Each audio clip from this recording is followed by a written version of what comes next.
தமிழுடைய நேயர்களுக்கு எனது வணக்கம். கரூரில் நடிகர் விஜய் பரப்புரையின் போது 41 பேர் இறந்த செய்தி நாட்டையே உலுக்கியது. இதற்கு பல்வேறு அரசியல் தலைவர்கள், பொதுமக்கள், கருத்துரையாளர்கள் இப்படி பல்வேறு சம்பந்தப்பட்டவர்கள் நிறைய விஷயங்களை பேசி வருகிறார்கள். ஏன் அந்த இடத்தில் ஒரு குறுகிய இடத்துல இவ்வளவு பெரிய கூட்டத்தை கூட்டுறதுக்கு போலீஸ் அனுமதி கொடுத்தது? ஏன் அவர் 12 மணிக்கு வரன்னு சொல்லிட்டு இரவு 7 மணிக்கு வந்தார்? அப்புறம் இதை போன்று நிறைய கேள்விகள் அடுக்கடுக்கா. இது திமுக தான் காரணம், இது செந்தில் பாலாஜி தான் காரணம், இது திமுகவுடைய திட்டம் போட்ட சரி, விஜய் வெளியில வராம விஜய் இது மாதிரி கூட்டம் போடுறது திமுகவுக்கு பயத்தை ஏற்படுத்துது, அதனால திமுக மறைமுகமானது இந்த தாக்குதலை நடந்துச்சு அப்படின்லாம் நிறைய பேசிக்கிட்டு இருக்காங்க. என்ன பொறுத்தளவு என்னன்னா, என்னுடைய கருத்து, இதெல்லாம் ஒரு பக்கம் இருந்தாலும் அரசியல் என்பது சினிமா படம் கிடையாது. ஒரு சினிமா படத்துல ஒரு ஹீரோ 2 நிமிஷத்துல மக்களை சந்திச்சிருவாரு, கட்சி ஆரம்பிச்சிருவாரு, 5 நிமிஷத்துல எம்எல்ஏ ஆயிடுவாரு, 10 நிமிஷத்துல முதல்வர் ஆயிடுவாரு, நாட்டின் பிரதமர் ஆயிடுவாரு, ஜனாதிபதியா கூட சினிமாவில காமிக்கலாம். நிஜ வாழ்க்கைக்கு அது ஒத்து வராது. விஜய் முதல்ல இதை உணரணும், நடிகர் விஜய். ஏனென்று சொன்னால், அரசியல்ல வரணும்னா பல்வேறு தியாகங்கள் பண்ணியிருக்கணும். ஒரு மிகப்பெரிய தலைவர்களை பின்பற்றி அரசியலில் வந்தாதான் அந்த அரசியல் முறைப்படி, அந்த நாகரிகம், அரசியல் எப்படிப்பட்டது, தொண்டர்களை எப்படி வழிநடத்தணும், மக்களிடம் எப்படி போயிட்டு அணுகணுங்கிற விஷயம்லாம் முதல்ல அரசியலா அதை கத்துக்கிட்டு, ஒரு அரசியல் பாடம் கத்துக்கிட்டு தான் அரசியலுக்குள்ள வந்திருக்கணும்.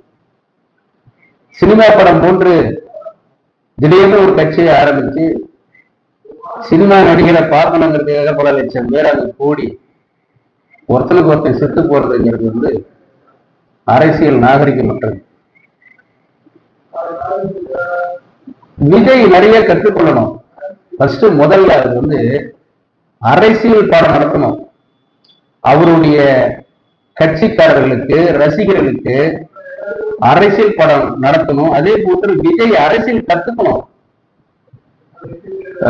எம்ஜிஆர் காலம் பாத்தீங்கன்னா, எம்ஜிஆர் அறிஞர் அண்ணாவை பார்த்து பின்பற்றி, அவர் ஒரு நடிகர், மிகப்பெரிய நடிகர். மக்கள் இன்றும் எம்ஜிஆரை பற்றி எல்லாருமே பேசுறாங்க. இன்னைக்கும் மக்கள் எம்ஜிஆர் மனசுல நிக்கிறாங்க அப்படின்னு சொன்னா, எம்ஜிஆர் மக்கள் மனசுல இருக்காருன்னு சொன்னா, அவர் பின்பற்றிய ஒரு தலைவர் அண்ணா, அறிஞர் அண்ணா மிகப்பெரிய ஒரு அறிவாளி. இந்த தமிழ்நாடு என்று பெயர் சூட்டிய ஒரு மிகப்பெரிய தலைவரை பின்பற்றி, எம்ஜிஆர் நடிகராக இருந்தாலும் அவரை பின்பற்றி கட்சி ஆரம்பிச்சதுனால்தான் அவர் அழிந்தும் இந்த கட்சி இன்னமும் அவர் பெயர் சொல்லி கொண்டிருக்கிறது. அதே போன்று கலைஞர், அதே போன்று நடிகர் வழியில பாத்தீங்கன்னா விஜயகாந்த் இருக்குங்க. விஜயகாந்தும் கலைஞர், எம்ஜிஆர் இவர்களை போன்ற அரசியல் நல்வழி நாயகர்களோடு பயணித்து அவர்கள் எப்படி அரசியல் செய்தார்கள், எப்படி மக்களை அணுகினார்கள், போராட்டம்னா என்ன, பரப்புரைனா எப்படி, பொதுக்கூட்டம்னா எப்படி, கட்சி எப்படி தொண்டர்களிடம் கொண்டு போய் செல்றது, தொண்டர்களை எப்படி நல்வழிப்படுத்துறதுங்கிறதெல்லாம் விஜயகாந்த் கையில் எடுத்ததுனால்தான் விஜயகாந்த் ஒரு அரசியல்ல மிக பெரும் ஆளுமையா தமிழ்நாட்டில் நிகழ்ந்தாரு, எதிர்கட்சி தலைவராக இருந்தாரு. இது போன்று அரசியல் என்றால் ஏதோ சினிமா படம் போன்று அப்படி வந்துட்டோம்னா, 1 லட்சம் பேர் கூடிட்டாங்கன்னா நம்ம உடனே முதல்வராயிடுவோம் அப்படிங்கிற கனவு மிகப்பெரிய ஒரு தவறான ஒரு கண்ணோட்டம் நடிகர் விஜயோடைய கண்ணோட்டம். விஜய் அவர்கள் முதல்ல கட்சி ஆரம்பிக்கிறதுக்கு முன்னாடி அவர் அரசியல் படம் கத்துக்கணும். முதல்ல நாகரிகமா அரசியல்ல எப்படி பேசணுங்கிறத கத்துக்கணும். எப்படி இதை போன்ற கூட்டங்கள்ல எப்படி நல்வழிப்படுத்துறது, இது போன்ற விஷயங்களை அவர் முதல்ல அவரு கத்துக்கிட்டாதான் தொண்டனுக்கும் அந்த விஷயம் போய் சேரும். உதாரணத்துக்கு வந்துட்டு கரூர் காவல்துறை வந்து நாங்க 3 இடத்த கேட்டோம், இவங்களுக்கு குறுகலான இடத்த கொடுத்தாங்க. சரி, கரூர் காவல் நிலையம் கொடுத்தா என்ன?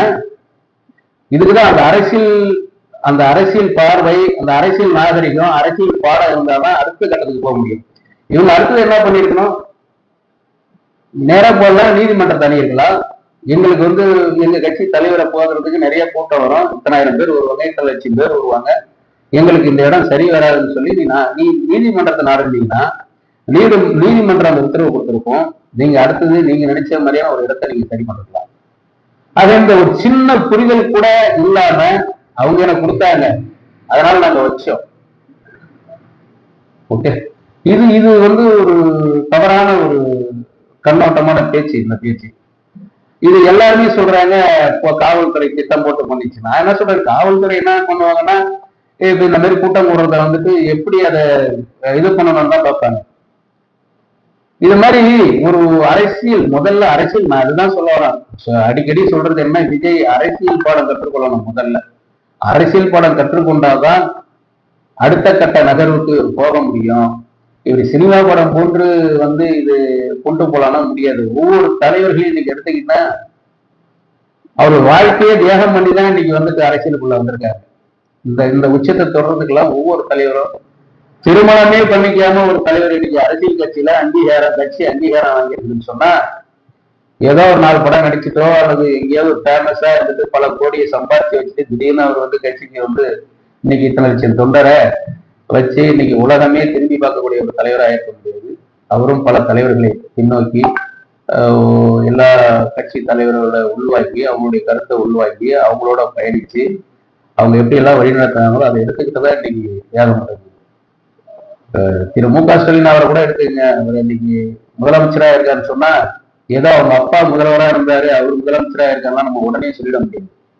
அவரும் பல்வேறு போராட்டங்கள்ல கலந்துக்கிட்டு ஏகப்பட்ட திமுக எடுக்கிற ஒவ்வொரு போராட்டத்திலையும், உயிரை கொடுக்கிற போராட்டத்துக்கெல்லாம் அவர் முன்னிருந்து நடத்தி, அவரும் பல ஜெயிலுக்கு போய், அவரும் பல மாதங்கள் ஜெயில வந்து தண்டனை அனுபவிச்சுலாம் வெளில வந்ததெல்லாம் இன்னைக்கு வந்துட்டு அவரு ஒரு மிகப்பெரிய நீங்க அரசியல் முதல்வராக ஆகிறதுக்கான முதலமைச்சராக ஆகுறதுங்கிறது வந்து அப்படி சடனா வந்துட்டு ஆகிறதெல்லாம் கிடையாது. ஜெயலலிதாவே வச்சுங்க, ஜெயலலிதா வந்து மிகப்பெரிய ஆளுமையா இருந்தாங்க முதல்வரானதுக்கு அப்புறம். ஆனா அவங்க முதல்வர் ஆவறதுக்கு முன்னாடி எவ்வளவு கஷ்டப்பட்டு இருக்காங்க தெரியுங்களா? அந்த கட்சியில, அந்த அரசியல்ல எத்தனை பேர் அவங்களை அசிங்கப்படுத்தினாங்க, எவ்வளவு பேர் அல்லல்படுத்தினாங்க, எவ்வளவு போராட்டத்துல உள்ள கூடாங்க, சேலையை பிடிக்கலாம் இழுத்தாங்கன்னா ஒரு வரலாறு உண்டு. இது போன்ற வரலாறு எல்லாம் வந்து முதல்ல நீங்க படிக்கணும், இல்ல அதை தெரிஞ்சுக்கணும். அரசியலுங்கிறது வந்துட்டு சும்மா இன்னைக்கு வந்து அப்படியே ஒரு 100 பேர் கூட்டிட்டா, 1,00,000 பேர் கூட்டிட்டா நம்ம வந்து முதல்வராக இல்லைங்கிற தவறான கனவு முதல்ல வந்து திரு விஜய் அவர்கள் வந்து நிற்கணும். எனக்கு என்னன்னா, விஜய் அவருடைய ஆக்ட், அவருடைய நல்ல ஆக்ட் எல்லாம் எனக்கு ரொம்ப பிடிக்கும், அவருடைய அந்த படத்துல இருக்கிறதெல்லாம் ரொம்ப பிடிக்கும் தான். ஆனா விஜய் வாழ்க்கைங்கிறது, அரசியல்ங்கிறது வந்து சினிமா படம் மாதிரியான ஒரு அரசியல் கிடையாது. அவர் அந்த கண்ணோட்டத்தில் தான் இன்னமும் வந்து அரசியல் பண்ணிட்டு இருக்காருங்க. தொடர்ந்து பிரச்சாரம், முதல்ல கட்சி ஆரம்பிக்கணும்னா தொண்டர்களை கூப்பிடணும், கட்சி தொண்டர்களுக்கு பயிற்சி கொடுக்கணும். இப்போ நான் ஒரு கேள்வி ஒண்ணும் இல்லை, இப்போ விஜய் அவர்களை ஒரு கேள்வி கேட்கிறேன். தொடர்ந்து அவர் பிரச்சாரத்தின் போது நான் பார்க்கிறேன், அவர் ஒண்டிதான் மேல இருந்து பேசிட்டு இருக்காரு. அவர் மட்டுமே வண்டி மேல இருந்துக்கிட்டு மிஸ்டர் சிஎம் ஆஹா ஓஹோ இப்படிலாம் அதாவது ஒரு அரசியல் நாகரிகமா பேச்சு, அரசியல் நாகரிகமற்ற பேச்சு. அதெல்லாம் ஒரு நாகரிகமா ஒருத்தவங்களை திட்டும் போது கூட அவங்க வந்து அதை தெரிஞ்சுக்கிட்டு அவங்க எப்படி பேசிட்டாரா அப்படின்னு சொன்னா, ஆனா எடுத்த உடனே திட்டுறதுங்கிறது அது அரசியல் கிடையாது. இவர் ஒவ்வொரு பரப்புரையின் போதும் இவர் பார்க்க ஒவ்வொரு இடத்துலயுமே வந்து ஒரு இப்ப எந்த கட்சி, இப்போ திமுக ஆண்ட கட்சியா இருந்தாலும் சரிதான், எந்த கட்சியா இருந்தாலும் சரிதான், இல்லை இதுக்கு முன்னாடி அந்த மாவட்ட செயலாளர்கள், அந்த ஒன்றிய செயலாளர்களை வந்து மேலே நிக்க வைத்து பேசுறது வழக்கம். அதுதான் அரசியல் நாகரிகம் கூட. இவர் பரப்புரையின் போது ஒரு மாவட்ட செயலாளராவது மேல கட்சிக்காரர்களை, ஒரு மாவட்ட நீ முக்கியமா யாரா கூப்பிடுறா இல்லையா, ஒரு மாவட்ட செயலாளர் உனக்கு பக்கத்துல நின்று அவர் அந்த இடத்துல நின்னா தானே வந்து மக்களுக்கு இவர் மாவட்ட செயலாளர்களுக்கு தெரியும், மற்ற அதிகாரிக்கு தெரியும், மற்ற அரசியல்வாதிக்கு தெரியும். நீ மட்டுமே மேல நின்று நீங்கள் பேசி செல்வதுங்கிறது வந்து இதுதான் இந்த அரசியல் அடிப்படை விஷயங்கள்லாம் நிறைய வந்து திரு விஜய் அவர்கள் வந்து தெரிஞ்சுக்கணும், அதை தொண்டர்களுக்கு சொல்லிக் கொடுக்கணும். இவர் இந்த அரசியல் நாகரிகம் இந்த அரசியல் எல்லாம் கற்றுக்கிட்டு வந்திருந்தாருன்னா இன்னைக்கு 41 உயிர் போயிருக்காது. இது உண்மையிலுமே இது வந்து கூட்ட நெரிசல் தான். ஏன்னா இவர் 8:15 மணிக்கு நாமக்கல் வரன்றது, 8:45 மணிக்கு நாமக்கல், குறைஞ்சபட்சம் ஒரு 12 மணிக்காவது கரூர் வந்துடுவாருன்னு சொல்லிதான் இவர் அசைன்மெண்ட்ல தான் அங்க வந்துட்டு 9 மணிக்கே எல்லாருமே வந்து குளிச்சுட்டாரு. 9 மணிலேருந்து இரவு 7 மணி வரைக்கும் தண்ணி குடிக்க கூட நகர முடியாம அங்கேயே இருந்து மதிய சாப்பாடு எதுவுமே இல்லாம இருந்தா மயக்கம் ஏற்படதான் செய்யும். ஒருத்தங்க ஊந்தாலே இன்னொருத்தங்க தள்ளி தள்ளி விழுந்து ஒருத்தங்க மேல ஒருத்தங்க ஏறி இந்த மாதிரியான ஒரு சம்பவம் தான். இப்ப அரசியல்ங்கிறது ஒரு எப்படி சொல்றது, இங்க தமிழ்நாட்டு அரசியலை பொறுத்தளவு சினிமா மோகம்ங்கிறது ஒரு பக்கம் தெரியாமலே ஒரு சம்பவம். ஆனா இரவே இவர் புறப்படும் போதே குறைஞ்சி ஒரு 10 பேர் இறந்துட்டாங்கிற செய்தி அவருக்கு தெரியுது.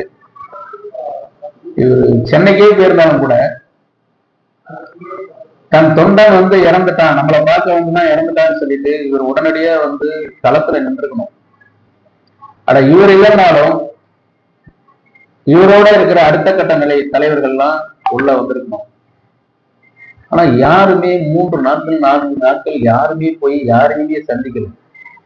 வெறுமனே ஒரு அறிக்கை மட்டும் நான் 20 லட்சம் ரூபாய் உயிரிழந்தவங்களுக்கு கொடுக்குறேன் அப்படின்னா ஒரு உயிருடைய விலை 20 லட்சமா? அது அந்த உயிரை கொடுக்க முடியுமா? அல்லது அந்த குடும்பத்துல அவன் செத்துட்டான், அவன் தான் அந்த வீட்டுக்கு எதிர்காலமே, அவன் எதிர்காலம் அவன் செத்துட்டான், அவன் குடும்பமே இன்னைக்கு போயிடுச்சு, அவங்களுக்கு எதிர்காலத்துல நீ ஃபுல்லா சாட்சி கொடுத்துட முடியுமா? ஆக இறந்த உடனே நீ களத்துக்கும் வரல. அல்லது கட்சி தொண்டர்களையாவது, ஏங்க கட்சி ஆரம்பிச்சாலே பல வழக்குகளை சந்திச்சாகணும்.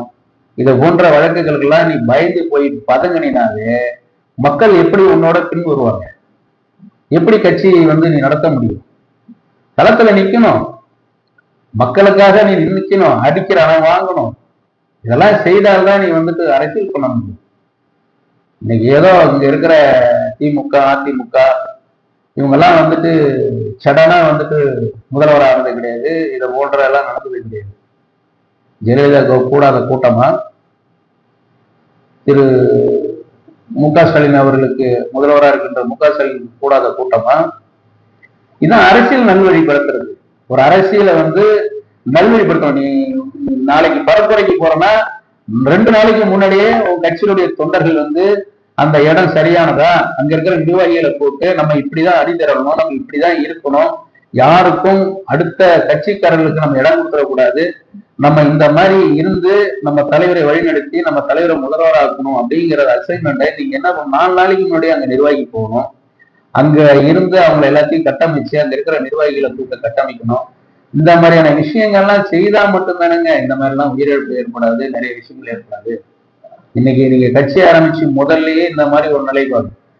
அப்ப இதுக்கப்புறம் கட்சிக்கு உள்ள வரணுமாங்கிறது சில பேர் யோசிக்கிற வைக்கிற ஒரு நிலைமைதான் இன்னைக்கு தமிழகத்துல நடந்துட்டு.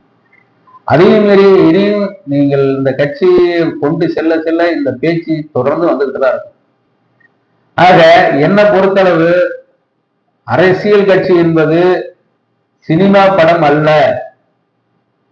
ஒரு படத்துல 3 மணி நேரத்துல 15 நிமிஷத்துல முதல்வராகி மக்களுக்கு சேவை செய்யறது, அப்படியே கூட்டத்துல இப்ப நான் கேட்கிறேன், இவர் வந்துட்டு சினிமாவிலதான் ஒரு கூட்டத்துல அப்படி இறங்கி அப்படியே எம்மா கூட்டமா தான் அப்படி உள்ள போயிட்டு அப்படியே காப்பாத்தி வெளில கொண்டு வந்துருக்கு.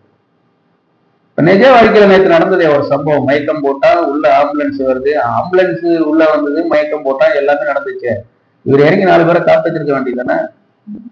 நீ காப்பாத்தவே வேணாம், நீ ஹாஸ்பிட்டல்ல போயிட்டா அவங்களுக்கு போயிட்டு ஆறுதலா நின்றுருந்தாலே அவங்களுக்கு பரவாயில்ல. நமக்கு ஒரு அம்மா வந்துட்டு எங்க விஜய்னு கேக்குது, அடிப்பட்டு உள்ள கிடந்தப்ப கூட.